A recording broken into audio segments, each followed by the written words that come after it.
Hi, I'm Hiram Beckett. I'm just an old man, a father who once walked his daughter down the aisle in our backyard, barefoot and proud. That was 25 years ago. But last month, on her wedding day, she let her new husband raise a toast that made the entire room laugh. At me. Auction to take my sick father-in-law starts now, he said. They laughed like it was a joke, but it wasn't. They moved me into the garage a week later. Now I sit here, recording this, because what they don't know is, I'm not as helpless as I look, and there's something I've been hiding for years. Why did I keep it secret? What am I planning next? Stay with me, because this story isn't just about betrayal. It's about what happens when you push a man too far. The amber glow of the chandeliers bathed the room in a soft, romantic hue. Live jazz drifted lazily from the corner, where a small band played a slow rendition of At Last. The scent of cinnamon candles blended with the aroma of roasted duck and white wine. I sat at a round table near the front, fiddling with the cloth napkin on my lap. My suit was clean, if a bit dated, something Linda had picked for me before she passed. I straightened my posture, trying to keep from shifting in my seat too much. I didn't know many faces here. Most were from the groom's side, but I was proud. My little girl had grown up, 12 years ago. I promised her mother I'd get Emma to her wedding day. No matter what, we made it. I remembered tea parties on the porch, her scraped knees after learning to ride a bike, her shy smile when she first whispered she wanted a wedding, just like the movies. And now she had it. My heart swelled even if I felt like a museum exhibit among tech-savvy strangers and distant relatives. The band paused. A toast was beginning. And the groom rose, adjusting his tie and raising his glass high, grinning like a man with too much charm and too little sense. To everyone here, thank you for coming, he began smoothly. To my beautiful wife, Emma, thank you for saying yes. And to her old man, he looked straight at me. Thanks for surviving long enough to see this happen. A ripple of laughter moved across the room. I smiled faintly, giving a small nod, but then his grin twisted. Now, folks, he chuckled. We've got one more thing before dessert. The real highlight of the night. An auction. The room went still, then burst into awkward laughter. Some chuckled out of politeness. Others looked at me with uncertainty. He's old, the groom went on, elbowing his best man. Can't cook, forgets where he puts the remote. Honestly, someone should just adopt him. I sat frozen, the napkin falling from my lap. More laughter, less sincere this time. I scanned the crowd and found Emma. She sipped her wine, lips curled in a weak smile. Not a word, not a hand raised to stop him. He's mostly harmless, the groom added with a grin. I mean, unless you're attached to your carpet being stain-free. A woman behind me whispered, Is he serious? I couldn't breathe. I looked back at Emma. Her gaze dropped to her glass. I waited. Nothing. No defense. No. Dad, stop. No. That's enough, honey. Just silence. I stood slowly and walked out, careful not to bump the server carrying a tray of champagne. The hallway outside was quiet, only the distant clink of silverware and muffled laughter bleeding through. I found a spot near the kitchen, leaning against the wall. My knees weren't what they used to be. I took a long breath, but it came out shaky. My hands trembled as I pressed them together. Sick? I muttered to no one. Auction? My mind raced. Arthritis appointments, sure, but I still mowed my own lawn, paid my own bills. Just aging, not decaying. 12 years a widower. Every birthday, every school recital, every late-night fever. Me. And this was my reward. I remembered how Emma declined my offer to help pay for the wedding. We've got it covered. Dad, she'd said. Maybe she didn't want my help, just my absence. Was this planned? Had I already been filed under disposal? A young server passed, paused. Sir, you okay? I nodded, not trusting my voice. I could have made a scene, flipped the groom's table, demanded the mic, but I didn't. Not yet. I returned to the hall. No one noticed. The music had shifted to upbeat swing. People danced, drinks in hand. My seat had been taken by a cousin or uncle. I didn't care to know. I stood by the back wall, blending into the wood paneling. Emma laughed as she twirled in her husband's arms, her smile wide, her eyes dry. No pain in her gaze, no regret. I watched until my pulse evened. Then I turned. As I reached the door, I slipped my phone from my pocket. "Hi, Mark?" I whispered. "Let's activate the clause in Linda's will." There was a pause on the line. Then a voice replied. "You sure?"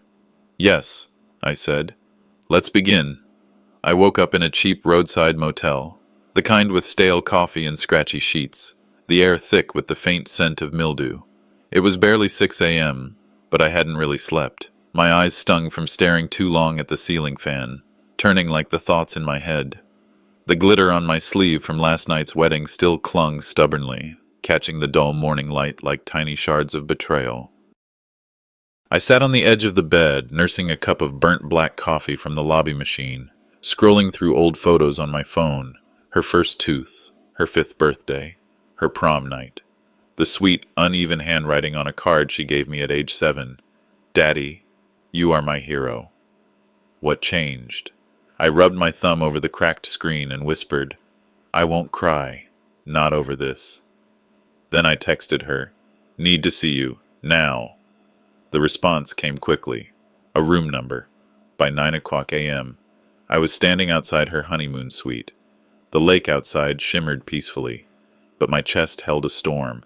She opened the door like she'd just stepped off a magazine cover, silk robe, hair in a casual twist, holding a mimosa. "Dad, you okay?" The sweetness in her voice was practiced, too smooth. I didn't answer, just walked past her into the room like I still had a right to. I turned. "Did you know what he was going to say last night?" She blinked slowly, then gave a light shrug. "It was just a joke, Dad. You know how Ryan is." "You laughed," I said quietly. "You didn't stop him. You stood there and smiled." Her face tensed, the mask slipping just enough. "I've supported you for years. Maybe it's time you accept some change." "You mean after I paid for your education, your first car, covered your rent 4 straight years?" "That was your job," she snapped. "You're my dad. You owe me." The words didn't just sting, they struck. I felt them. Every syllable like gravel down my throat. I nodded. "Thanks for being honest." I reached into my jacket and pulled out a folded paper. She recognized the stationery immediately. "This," I said, "is from your mother's will. You remember Linda, your mother. She put a condition on your inheritance. No public humiliation of family." She snorted. "That's not real." "Signed, dated, notarized," I said, holding the document steady. 100 guests heard your husband make a mockery of me. And you let it happen." Her fingers tightened around her glass. "You called the lawyer?" "Last night." Her voice dropped. "You're doing this out of spite." I took a breath. "I'm doing this because your mother believed in basic human decency. You failed her." She looked away, jaw clenched. "So what now?" "You don't inherit the lake house, or the gallery, or the condo in Naples." I stepped toward the door. "You inherit the silence you gave me." She lunged forward. "Wait!" I turned, calmly placing something in her hand. A wedding napkin, linen, creased. On the back were her handwritten vows. I'd kept it. "Read your own words," I said, my voice low. "Remember who you pretended to be." She froze. As I reached the hallway, her phone rang. She answered, voice low, shaky.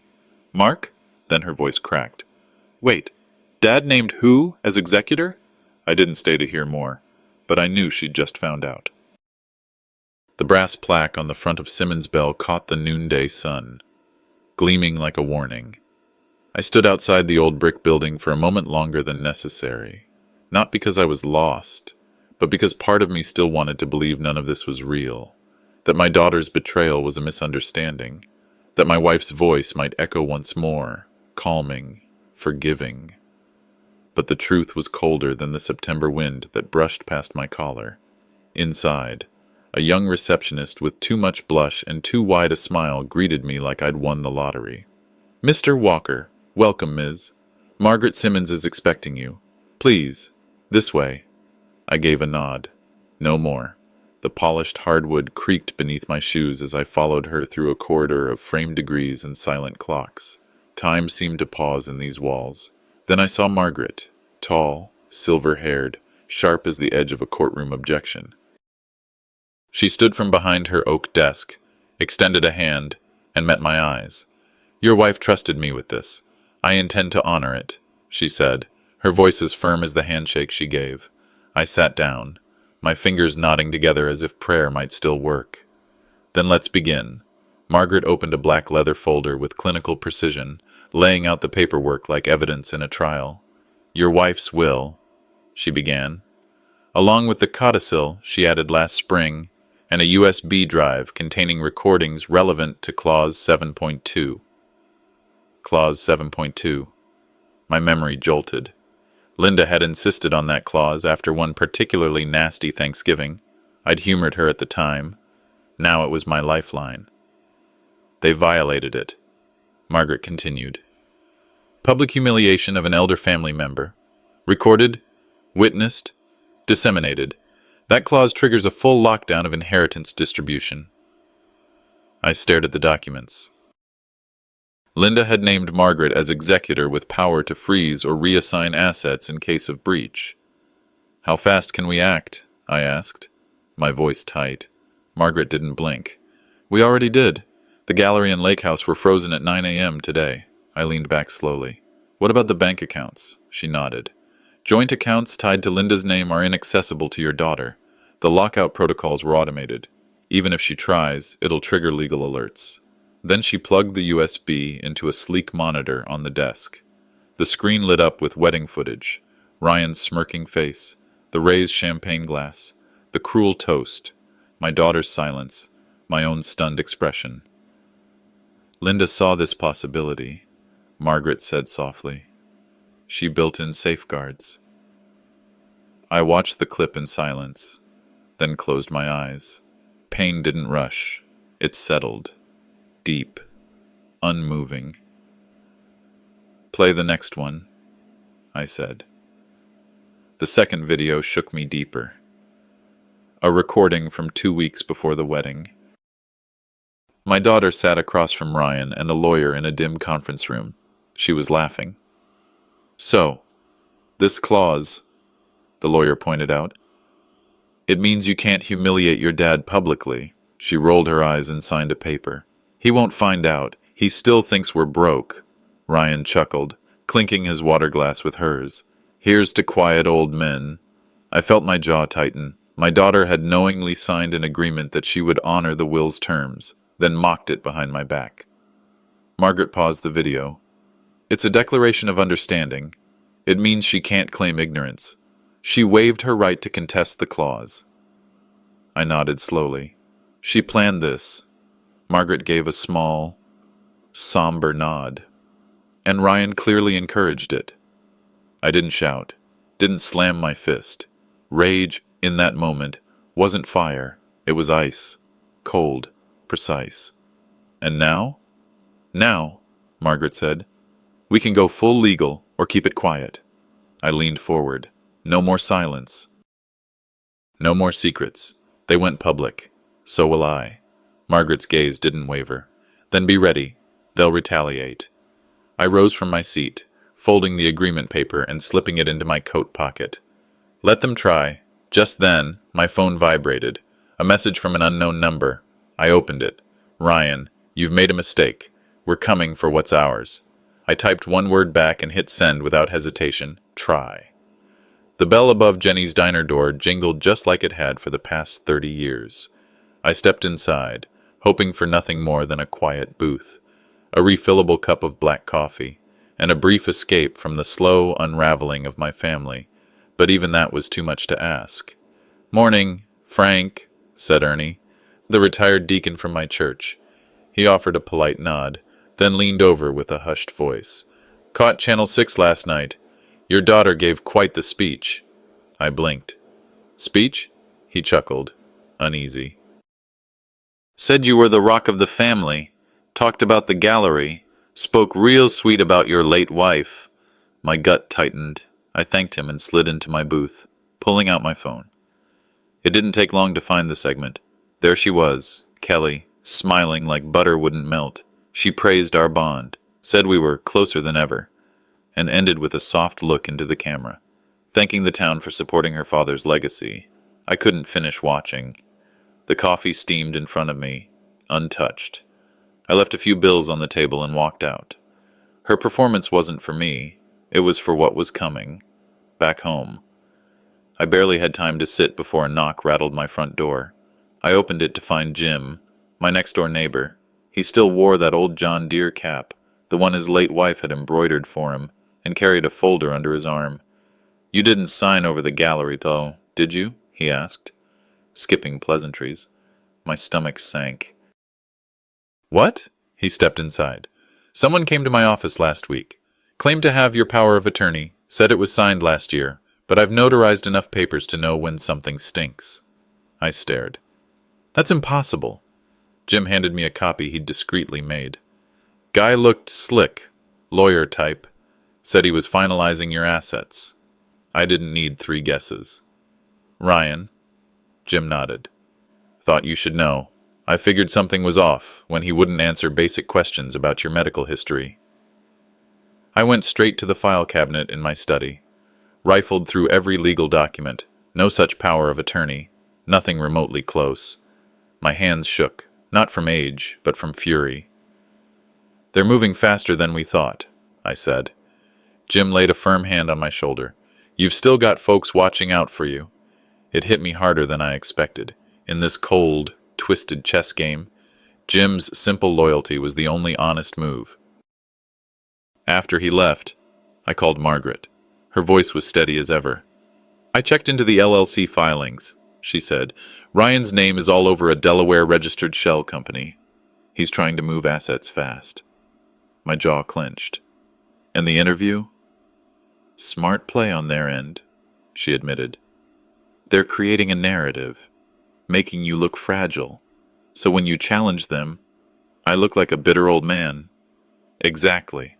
I stared at the framed photo of my wife on the wall. Her smile looked real, unlike our daughters on the screen.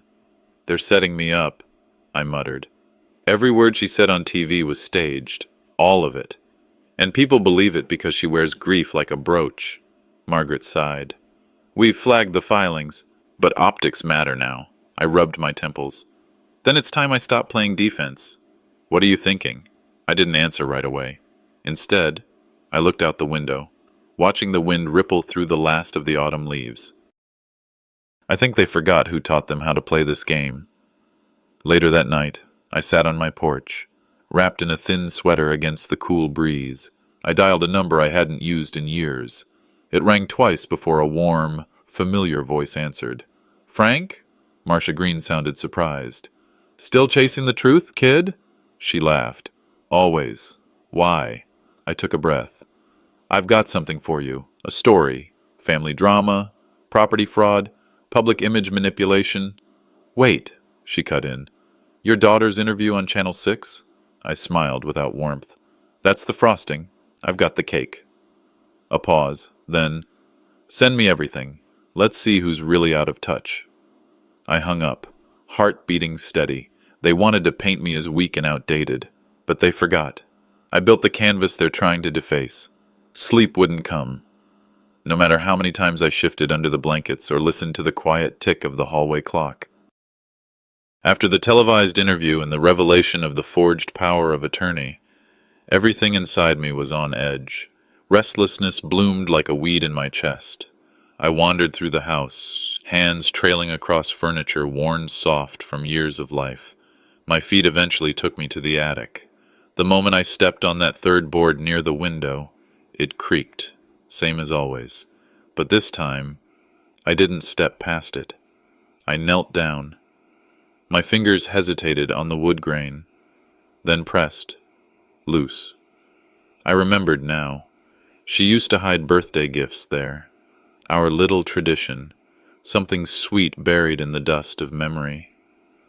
I retrieved a crowbar from the garage. 1 tug, 2, and the board gave way with a groan.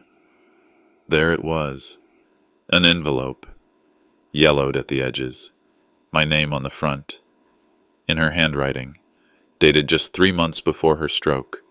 I sank onto the attic floor, sunlight slanting through the window like a faded photograph. I held the letter as if it could fall apart at any moment. "Frank," it began, "if you're reading this, I must be gone, or close to it." Her words wrapped around me, first soft with affection, then firm with worry. She mentioned missed documents, papers that vanished before she could sign, calls she overheard between Rachel and Ryan, laced with whispers and quickly ended conversations, and how Rachel bristled every time she asked about the gallery's finances. "I need you to listen now. Do not trust blindly," she wrote. "Our daughter. She's not who she was. I've seen a side of her that chills me." My breath stilled. She explained a separate trust, one she had drawn up in secret, with protections against manipulation or coercion. "Because the wolf always listens before he strikes," she added. I could practically hear her voice in that line, dry humor wrapped in steel. At the bottom was a bank account number, and a name I hadn't heard in years, Eleanor Pike. Her old college friend turned estate lawyer. The letter slipped from my hand onto the floorboards. For a moment, I sat motionless, blinking back the sting in my eyes. My wife had tried to warn me. She'd seen it all before I did, and she had prepared. The next morning, I called Eleanor. She answered on the third ring. "Frank?" she asked. "I was wondering when you'd call." "You knew?" I helped her draft the backup trust. She came to me afraid. "Frank, she suspected your daughter and son-in-law might try something, especially if money was involved. Can it override the current estate documents?" She hesitated, then said, "If we can show intent, manipulation, fraud, it can, but we need a triggering event and solid proof." I told her about the forged power of attorney. Ryan had me sign papers under false pretenses. Publicly, too. There was a pause. "That may be more than enough, but we'll have to act fast." "I want to activate it," I said. "Let's not give them another inch." We agreed to meet in 2 days. After hanging up, I called Margaret. I read her parts of the letter. "She knew?" Margaret whispered. "I always wondered. I could see something was wrong in Rachel's eyes at the funeral. Be careful, Frank." "I'm done being careful," I said. "It's time I made this count." That night, I sat on the porch with a glass of scotch, the letter laid out beside me. Catching the porch light like old parchment, I listened to the night, the rustle of leaves, the hum of distant traffic, and waited. Then headlights appeared at the end of the driveway. A sleek black car I recognized all too well. Ryan stepped out, hands in his pockets, face composed into that faux concerned expression he wore like a tailored suit. He walked toward me, calm, casual, like we were old buddies meeting for drinks. "Dad," he said smoothly, "we should talk tomorrow, about the gallery stuff. Some paperwork I think you'll want to go over." I nodded once. "Sure, let's talk." But behind my calm, my chest thrummed with certainty. He had no idea. He thought he still held the cards. He didn't know the letter had changed everything. I arrived at the gallery earlier than usual, the late afternoon sun casting long shadows across the polished floor. I took my time walking through the front room, nodding at the receptionist who barely looked up. My coat felt heavier than usual, not from weight, but from the importance of what was tucked inside, Margaret's final letter and a signed consent form I was about to turn into a ticking time bomb. Earlier that morning, a former PI Margaret once trusted helped me install 2 discrete cameras in the office, one near the painting of the heron, another tucked in a bookshelf. Everything today had to be recorded. Clean, legal, silent. I laid out the decoys. Inflated renovation bids, outdated tax forms, ownership transfer drafts. But the real trick was buried halfway through a routine-looking document labeled Operating Streamline Adjustments. Margaret had warned me once. Ryan's downfall will be his arrogance. Eleanor Pike had sharpened it further. Let him hang himself with his own pen. My hands didn't shake as I reviewed the stack.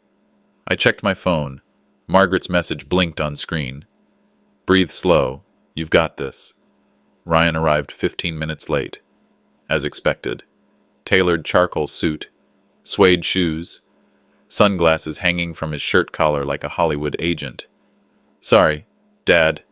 Traffic was murder, he said, breezing in as though this were just another handshake meeting. He offered me a bottle of expensive water and that signature grin. You look a little tired. This place has been a lot for you.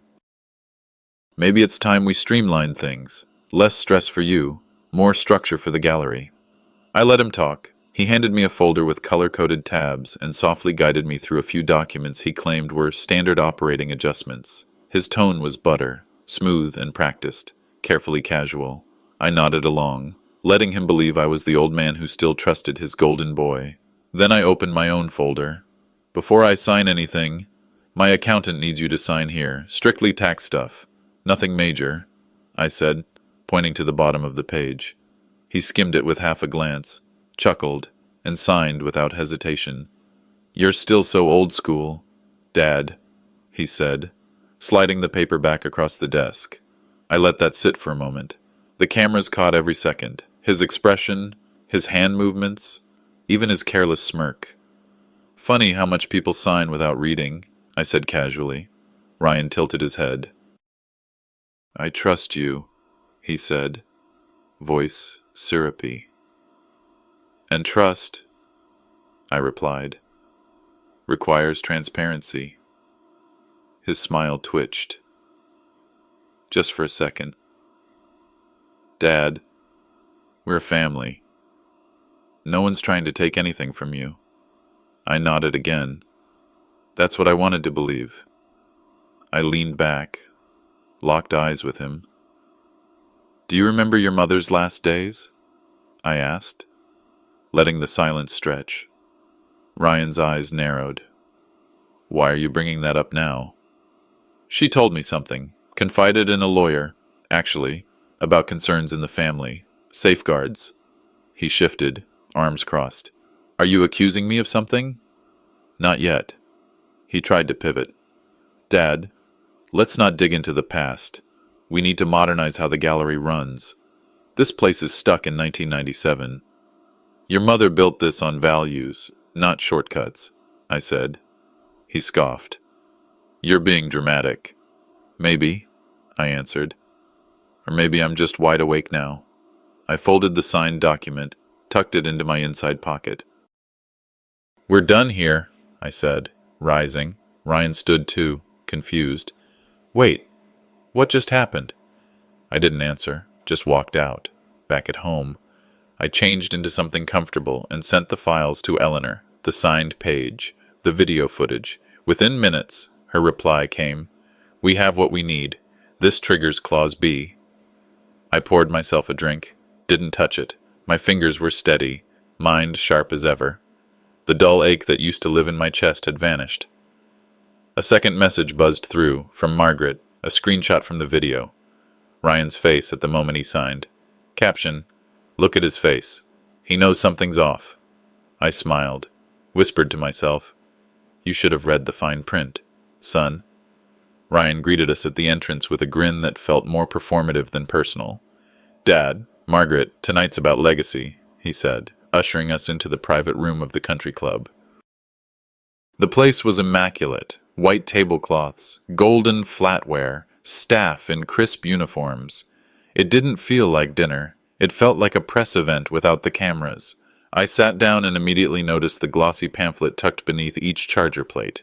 Its title glared up at me in embossed gold. Vision Forward, One Night Only Auction. I picked it up slowly, flipping through pages of carefully curated art pieces. My wife's name featured more than once. My stomach knotted. Margaret leaned over, her voice low. This isn't just dinner. I know, I whispered back. He staged this like a marketing launch. Appetizers came and went, but the tension thickened. Ryan tapped his wineglass lightly with a fork and stood. Thank you all for being here tonight, he began. Tonight, we celebrate not just family, but vision. My father's stewardship built the legacy, but we're stepping forward now, boldly. Behind him, a screen lowered.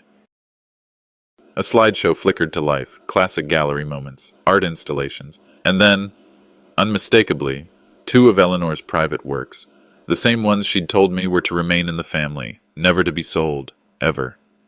"These paintings," Ryan declared, "will headline our upcoming auction. It's time to reintroduce ourselves to the world with a statement." My throat dried. I pushed my chair back slowly and stood. "Those paintings are not part of the gallery's assets," I said, keeping my voice calm. "They belong to the family trust, specifically marked as legacy holdings." Ryan didn't flinch. "They're unregistered under the gallery's asset list, which, legally, makes them discretionary." The room went still. Some of the staff exchanged glances. A few board members, yes, he'd invited them too, nodded subtly, clearly briefed beforehand. I scanned their faces. I was the only one who hadn't been informed. It wasn't a dinner. It was an unveiling. I'd been turned into a prop. Margaret touched my wrist under the table. I sat back down, let him gloat. The entrees arrived, but I barely touched mine. My mind raced. Clause B from Eleanor's trust. If Ryan sold personal legacy items, even under gallery branding, it constituted breach, a full, legal one. "Do we still have the digital catalog from the trust?" I murmured to Margaret. "In the drive," she replied, "with the timestamps." We didn't say more. Best let him think we were done fighting. Later, after dessert, Ryan swaggered over, glass in hand. "Press will eat this up." He chuckled. "From classic to contemporary, the shift is happening." I stood and shook his hand, smiling just enough. "Then we'll make sure every piece is properly documented. Legacy deserves accuracy." He winked, missing the undertone. In the car ride home, I told Margaret, he just auctioned off his own future. She didn't respond. She didn't have to. We both knew the game had changed. That night, I sat at my desk with the original trust binder open. Eleanor had marked the critical clause with a red tab. In the event of unauthorized liquidation of personal legacy items. I didn't hesitate. I called Eleanor. She answered immediately. "He moved?" "He's hosting a public auction," I said. "The pieces. This weekend." There was a pause. Then her voice sharpened. "Then we go to court Monday morning." I looked across the room, eyes landing on an old photo of Eleanor at her easel. Brush mid-stroke. I whispered, "You'll be proud of this ending, love." Elaine's call came early Sunday morning. Her voice unusually calm, but with that undercurrent of urgency I'd come to recognize. "Dad, Ryan wants to talk. He's organized a family healing session. Just the 5 of us. Maybe he's finally ready to listen." I could almost hear Margaret rolling her eyes from the kitchen table. "A healing session?" "That boy wouldn't know healing if it hit him with a lawsuit," she muttered. But I was already lacing my shoes. "If there's even a chance he's coming to his senses, I'll show up. Let him see I'm still willing to take the high road," I said. I chose a blazer Eleanor had once pressed for me, tucked in some trust documents just in case, but told Margaret, "I won't use these unless I absolutely have to." Ryan's home looked like it belonged in a lifestyle magazine. A fire crackled in the hearth even though it was 72 outside. The living room had been rearranged, chairs in a semicircle, soft lighting, a faint scent of citrus in the air. It wasn't welcoming, it was staged. And then I saw him, the so-called mediator, young, overdressed, with a clipboard and a rehearsed smile. I recognized him, Ryan's assistant, Levi, who once spilled wine on my briefcase and tried to blame the waiter. Ryan opened with a voice that sounded ripped from a therapy podcast. "We've all made mistakes, but Dad, you've been a bit unpredictable lately." I kept my hands folded. "Define unpredictable." Levi leaned forward. "Let's talk about memory lapses. When did you last review the trust terms?" I glanced at the coffee table and saw it, barely a shimmer, but unmistakably a small recording device tucked beneath. I played along. "I remember enough. Like which paintings weren't yours to sell?" Elaine looked between us, confused. "Wait, what's this about paintings?" Ryan waved a hand. "He's referring to the gallery incident. He thought I was auctioning off things he claimed were part of Mom's estate." I didn't take the bait. "Claimed? You mean the ones catalogued in her will?" Levi cut in. "Let's not dwell on the past. This is about your well-being, Mr. Beckett." I glanced at Margaret. She was watching Ryan. Eyes narrowed. Not a word from her, but I knew that look. She was tallying every lie. Then came the pitch. Ryan leaned forward, hands steepled. We just want to make sure you're protected. Dad, if your behavior continues to raise concern, we may need to discuss assigning a conservator. That's when I sighed, rubbed my temples, and asked for water. Margaret stood, quietly stepping toward the kitchen. I paused, then straightened my back. I'm sorry. I thought this was a family meeting, but it's a deposition disguised as concern. I pulled out my phone and hit record. If we're recording, let's be transparent about it. Levi froze. Ryan shot up. Turn that off. No! Margaret interrupted firmly. Let him record. You already are. I reached behind the faux ficus near the mantel and pulled out the tiny camera. Creative placement. Shame it's not legal. Elaine gasped. Ryan, seriously? He stammered. We wanted to protect ourselves in case he got aggressive. I stepped toward Elaine, handing her a single page. Page 4 of the original trust. The clause you forgot. The clause that invalidates everything you signed after Mom passed. She stared at it like it was in a foreign language. Ryan turned on his heel and slammed the door to his office. Coward. Elaine sat frozen. I adjusted my cufflinks. Next time, bring your real self to a meeting. That tone of concern, it doesn't match your actions. As Margaret and I drove away, she broke the silence. He played his trap, but we laid the wire. I finished, and I meant it. Back home, I made the call. Eleanor picked up on the first ring. They tried to set me up, I said. She didn't miss a beat. Perfect timing. The injunction paperwork's ready. We file Tuesday. I leaned back in my chair, the leather creaking beneath me. My heart was pounding, but steady. Now it's not just trust violation, I muttered. It's attempted fraud. Margaret was already awake when I came down the stairs, coffee mug in hand. Her tablet was propped up against the napkin holder on the kitchen table, and I could tell something was off from the way her fingers trembled slightly as she scrolled. You might want to sit down, she said without looking up. What now? I muttered, half expecting a bill or another legal threat from Ryan. Instead, she turned the screen toward me. The headline read, Elder Trap Caught on Tape. Son, stages mental breakdown for inheritance? I stared at the blurry thumbnail, a wide shot of our family meeting, with Ryan standing and pointing an accusatory finger at me. But it wasn't the accusation that caught people's attention. It was the moment I reached over, calmly, and pulled the hidden camera out from behind the vase. Clear as day. I felt my breath catch in my throat. Who the hell leaked this? Apparently, Ryan's assistant uploaded it to her boyfriend's blog before deleting it. Too late. Facebook groups picked it up overnight. Local news is next. I watched as a clip played, just 2 minutes, but that was enough. My name flashed on the screen. Hiram Beckett, former history teacher, retired. People think you're some kind of symbol now, Margaret said. Just don't look at the comments. I didn't listen. I looked. This man deserves justice. This is why we need elder protection laws. My dad went through something similar. Thank you, Mr. Beckett. Margaret reached to close the tab. Let it ride. No more screens today. But I was already reading. By noon, my phone hadn't stopped ringing. Friends from church, former students, even strangers. One voicemail after another. One message stood out. A shaky but familiar voice. Mr. Beckett. You told me once in sophomore year, don't be afraid to speak up. Guess now it's your turn. Emails poured in. A name popped up I hadn't seen in years. Paulina, a journalist from Channel 9.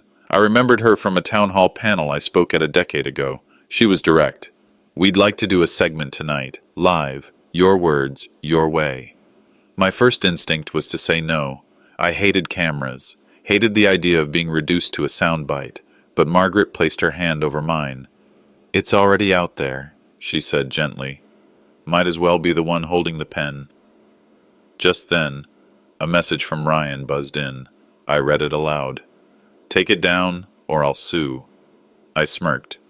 That ship sailed. I called Paulina back. I'll do it. One condition, no makeup, no retakes. I speak as me. She agreed. I scribbled a few notes. One line stood out in my mind, something Maya Angelou once said that had stuck with me for years. When someone shows you who they are, believe them. The interview aired at 6:15 p.m. The segment opened with the now viral clip, then cut to me, seated in my worn recliner, bookshelf behind me, light from the window soft across my face. I didn't try to look strong, I just spoke. My son didn't just try to take money.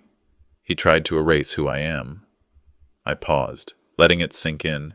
We live in a country that says it values experience, but treats age like a liability. I'm not the only one this happens to. I might be the one on camera, but there are thousands of us.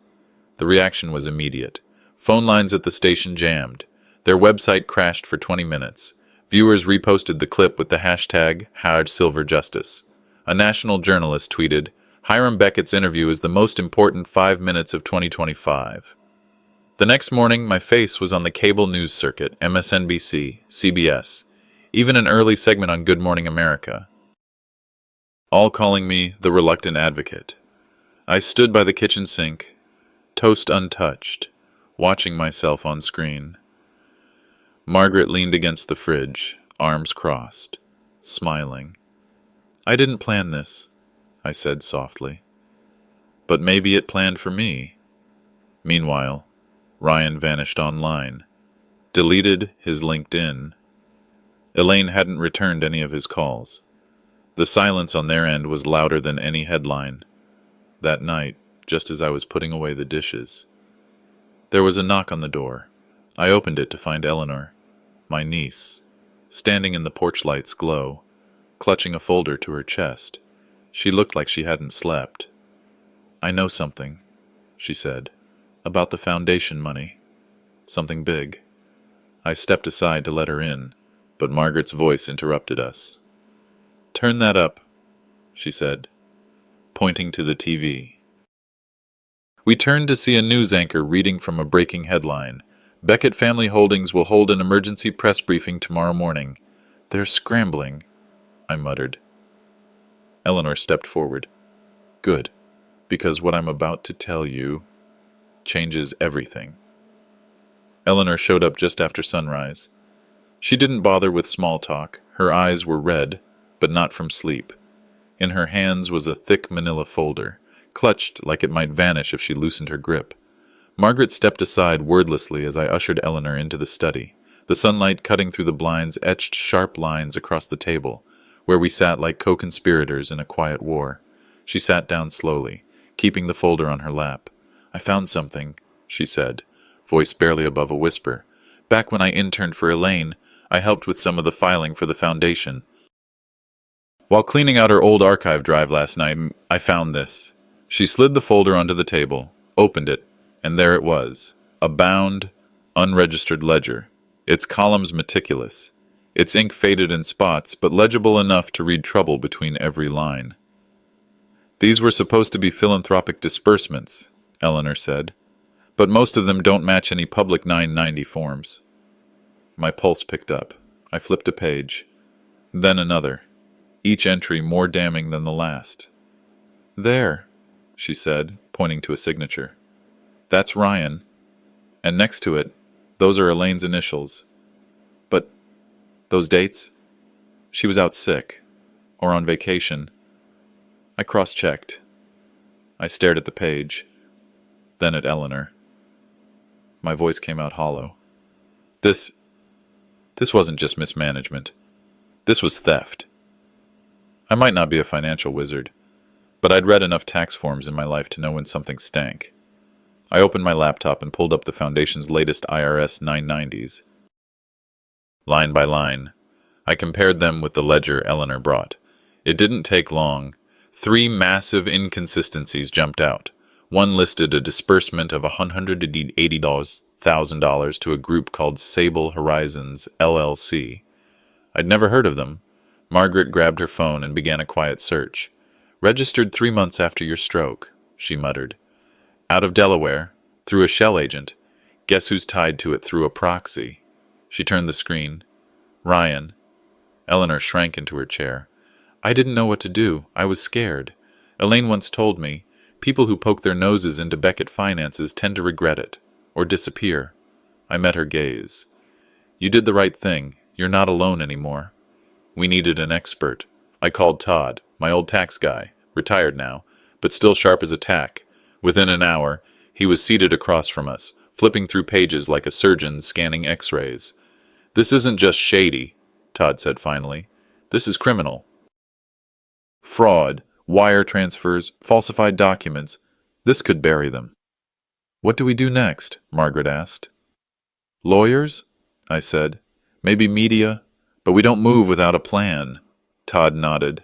I know someone, Louise Kramer, whistleblower attorney, smart, vicious in court, and hates dirty nonprofits. I looked at Eleanor.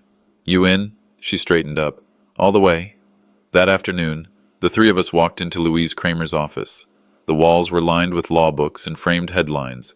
Nonprofit CEO indicted. Elder scam busted. She barely looked 35, but she had the air of someone who didn't flinch easy. Louise listened, flipped through the ledger, asked 2 questions, then leaned back. We'll submit to the state attorney general and IRS simultaneously. That'll force traction. No leaks until then. Don't give them time to spin this. She tapped a pen against her desk. Eleanor, you're the discoverer. Will you sign an affidavit? Yes, Eleanor replied without hesitation. Louise flipped to a page and pointed. Ryan appears in at least 3 illegal transfer chains. That's enough to trigger felony charges, if the evidence holds. A chill settled over me.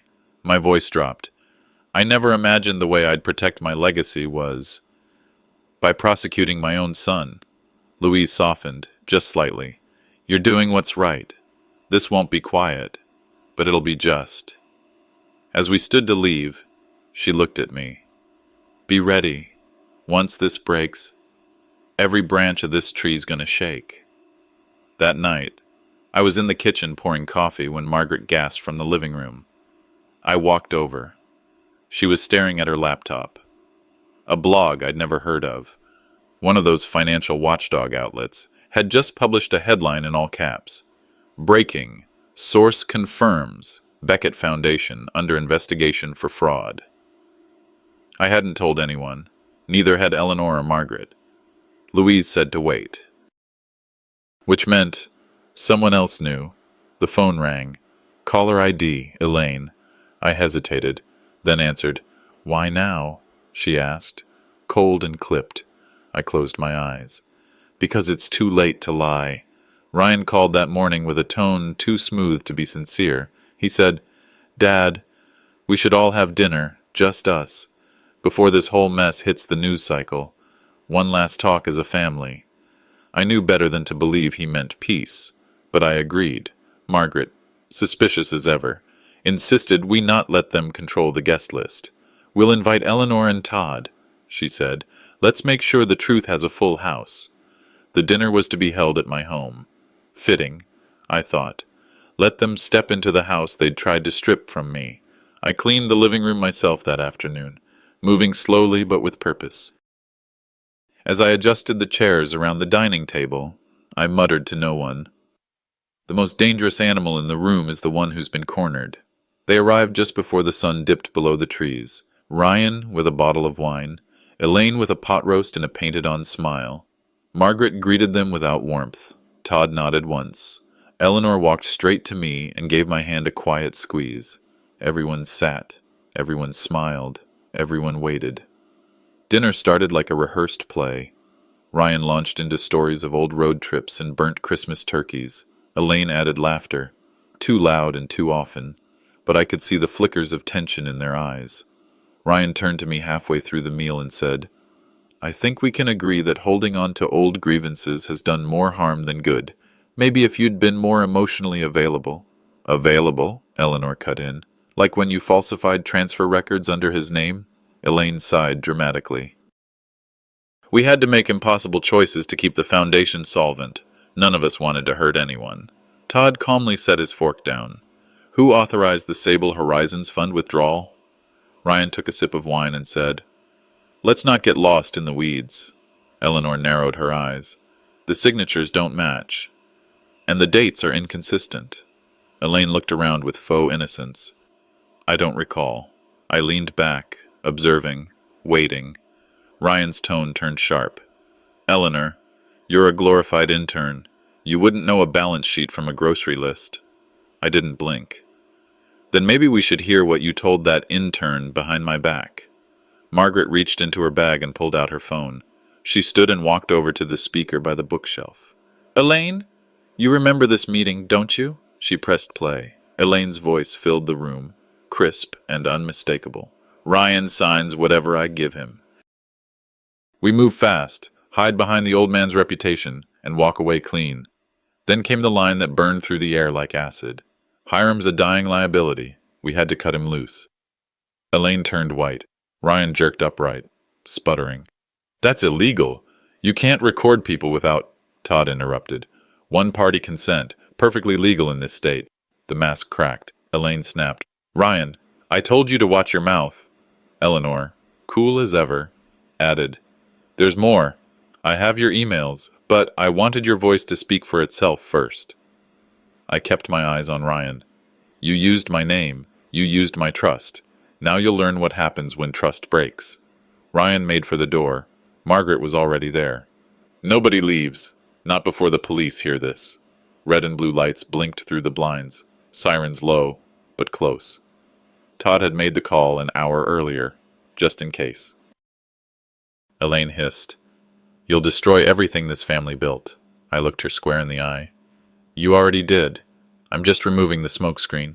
A knock at the door. I opened it slowly. 2 officers stood with calm authority. Evening, I said. They've been expecting you. The fog still clung low over the courthouse parking lot when we stepped out of the car. Margaret held my arm, steady and silent, her breath visible in the morning chill. Eleanor and Todd followed close behind. None of us spoke. We didn't need to. Today was not about revenge. It was about closure. Inside, the courtroom was packed. Press, local elders from the community. Even a few of my old colleagues lined the back benches. Some nodded solemnly as I passed. Whispers rippled through the gallery, fragments of phrases, that audio leak. They auctioned him off. The trust fund, did you hear? Ryan and Elaine sat at the defense table, their lawyers whispering urgently. Ryan looked jumpy, like a man who knew the noose was already around his neck. Elaine, pale and rigid, scanned the crowd with a forced calm that cracked every time her gaze hit me. The judge entered. This hearing will determine the legal status of Mr. Hiram Dorsey's estate, address allegations of elder abuse and fraud, and settle custodial concerns. I stood. Your Honor, I said evenly, before evidence is presented, I ask permission to make a final statement.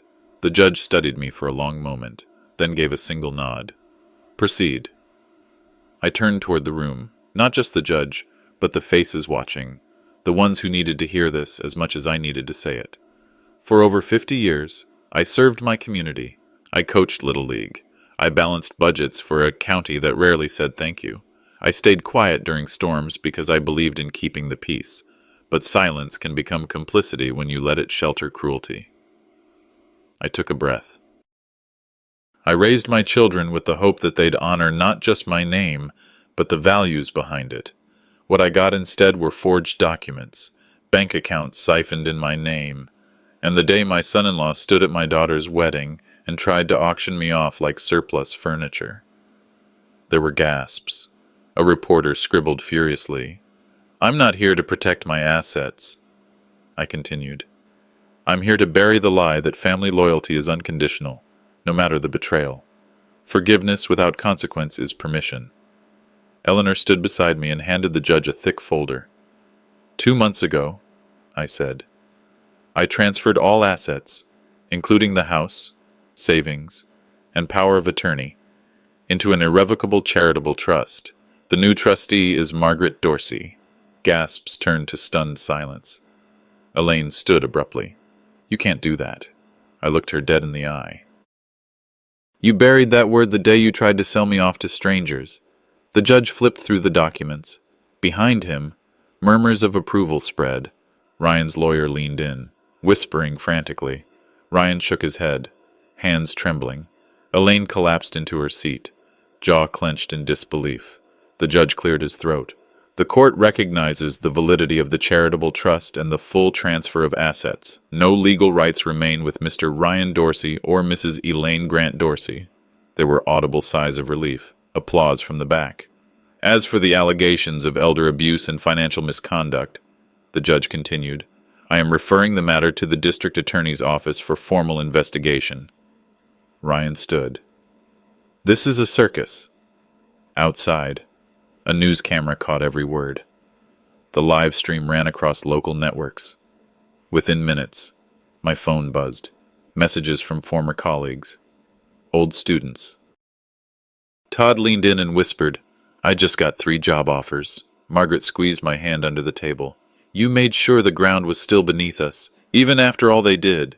Elaine sobbed quietly beside her attorney. Ryan, flanked by reporters and flashing cameras, stormed out of the courtroom. I remained seated. Eleanor placed a gentle hand over mine. It's over, Hiram. I stared straight ahead. No, it's begun. A few days later, I returned to Sable Horizons. The front lobby had changed. Brighter walls, warmer lighting, volunteers bustling about. A bronze plaque near the entrance caught my eye. Restored by the people it was meant to serve. I stood in silence. Margaret now spoke regularly to local boards about trust reform. Todd, true to his word, volunteered every weekend.